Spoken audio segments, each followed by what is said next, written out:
Alright, magandang gabi mga kababayan. Dito tayo sa may Divisoria, sako po ng Dagupan Outpost ng Moriones Police Station 2, kung saan update po natin itong pahabaan ng Ilaya Divisoria po dito na sobrang apakaliwalas at ganoon pa rin po, no? Walang kupas at maganda pa rin siya kahit maraming tao ngayon na nandito po, no?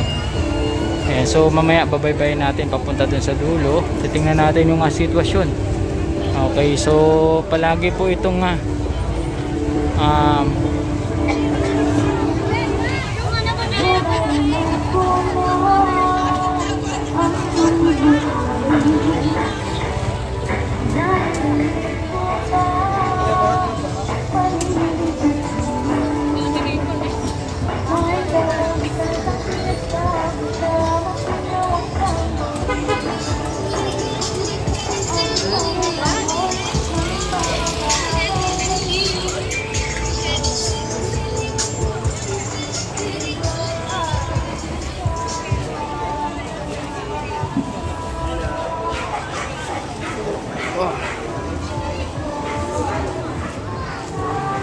yan, no?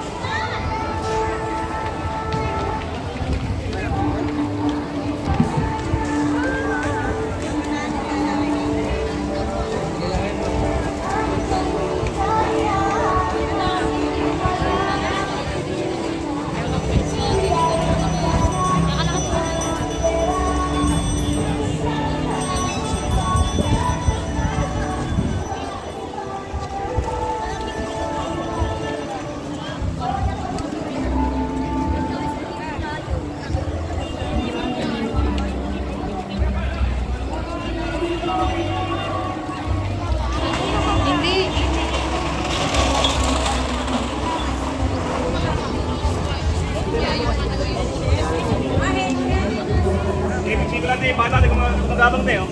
Kung nga, ano, gumagapang ha. Kaya, 20 lang yan.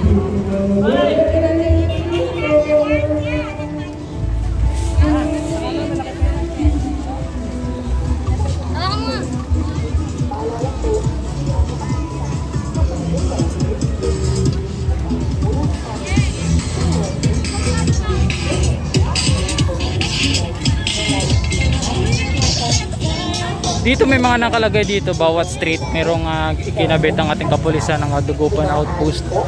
Yung mga 5 paalala ng ating mga kapulisan, katulad po nito, ipapakita ko po sa inyo. Ito po.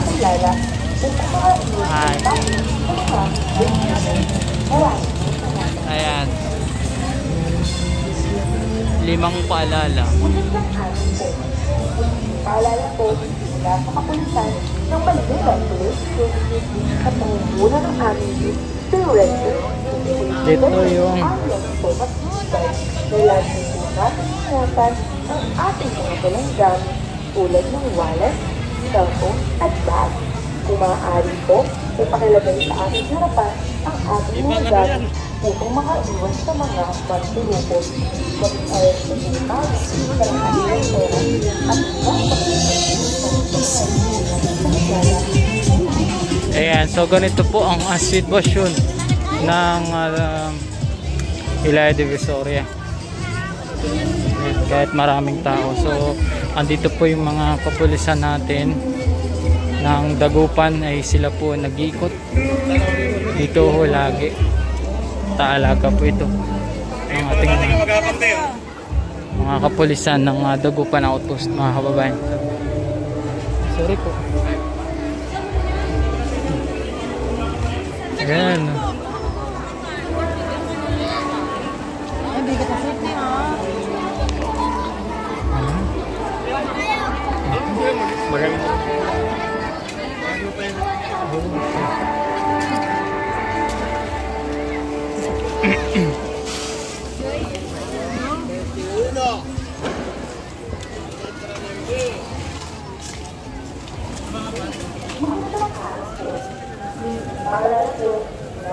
Dito wala na makakadaang motor kasi binawalan na nila yan. Yan, ang tao ay yung nakakadaan dito. Ayan, time check po natin mga kababayan. Alas 6 pa lang ng gabi. Maaari po ipakilagay sa ating harapan ang ating lugar upang makaiwas sa mga magturukon. Ito yung mga paalala, oh. Yun, may trampa doon ilagay. Ayan si Sir Tobera po, nagpalagay po niya. Sa mga budol-budol. Maraming po salamat. Both side yan, meron din doon sa kabila. Mga 5 paalala ng ating kapulisan na mag-ingat sa mandurukot, sa mga magnanakaw, lahat.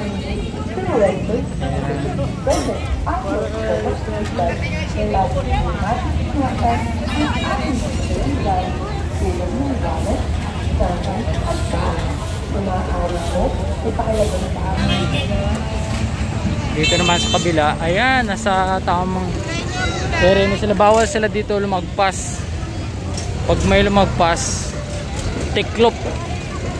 Ganon kahigpit dito. Actually, hindi naman masyadong hinihigpitan sila. Ayan. Pag sinusunod naman nila yung lugar, yung area po nila, yung protocol dito, hindi naman sila inaano. Hindi naman sila hinihigpitan. Basta sinusunod lang. Pag ikaw ay ano talaga, medyo matigas talaga, ay ano yan talaga ng mga anuhin.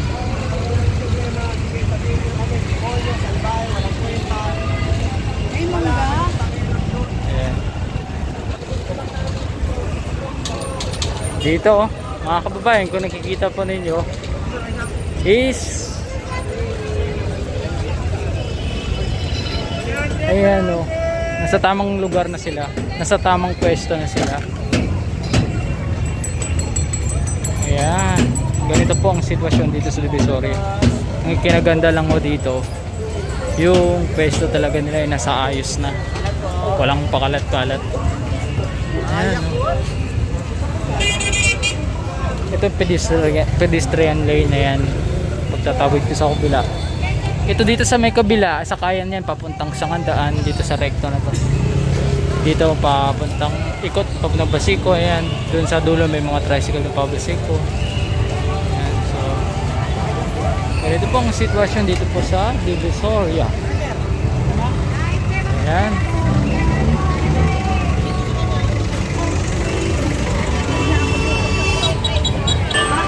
Alright mga kababayan, dito po tayo sa taas po ng mobile outpost ng Dagupan Station, under po ng police station 2 Moriones po mga kababayan. As you can see, ayan, dito nga po tayo sa taas ng mobile outpost. Makikita po natin itong baba po dito. Eh kahit pa paano mga kababayan, grabe naman talaga, sobrang daming tao ngayon. At makikita po ninyo, no, sobrang daming tao. Pero mga kababayan, hindi po pinapabayaan ng ating kapulisan na sila po ay assist dito sa area na ito. Sila po mga kababayan ay todo assist, todo ikot po dito sa kahabaan ng Divisoria para lang mabantayan ang area na ito dito. Eh kung nakikita nga po ninyo both side mga kababayan, sobrang daming sobrang daming tao. Ayan, Pasko na talaga sa Maynila, no? Ayan, kung nakikita po ninyo yan mga kababayan. Wow, grabe ito.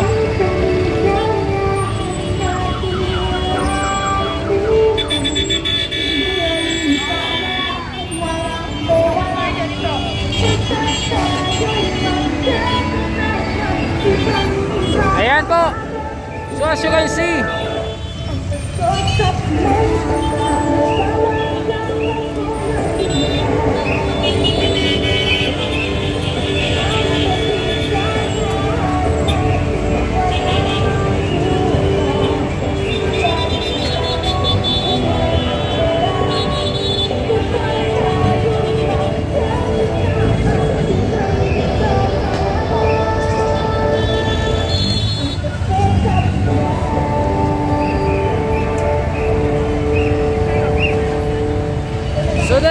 mga kababayan, maraming salamat sa pagsubaybay, panonood at God bless po sa ating lahat. So don't forget to like and follow and subscribe sa ating YouTube channel and Facebook page. So ganito po, no? Ito yung mga paalala ng kapulisan, no? Manila Police District sa pangunguna ng aming direktor na si Police Colonel Arnold Thomas Ibay na lagi pong natin ingatan ang ating mga dalang gamit tulad ng wallet, cellphone at bag. Kung maaari po, ay pakilagay sa ating harapan ang ating mga gamit upang makaiwas sa mga mandurukot. Maging alerto po tayo sa lahat ng oras at huwag makikipag-usap sa mga hindi natin kakilala upang makaiwas po tayo sa mga pudol-pudol. Marami pong salamat. Ayun. So narinig nyo mga paalala po natin ng mga kapulisan.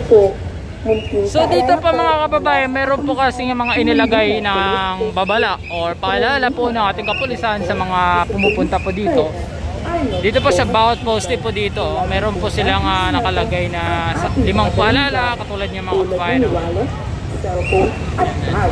Kung maaari po, ay pakilagay sa ating harapan. So maraming salamat sa pagsubaybay, panonood at God bless sa atin lahat. So Manila, God first, at see you next vlog. Ng oras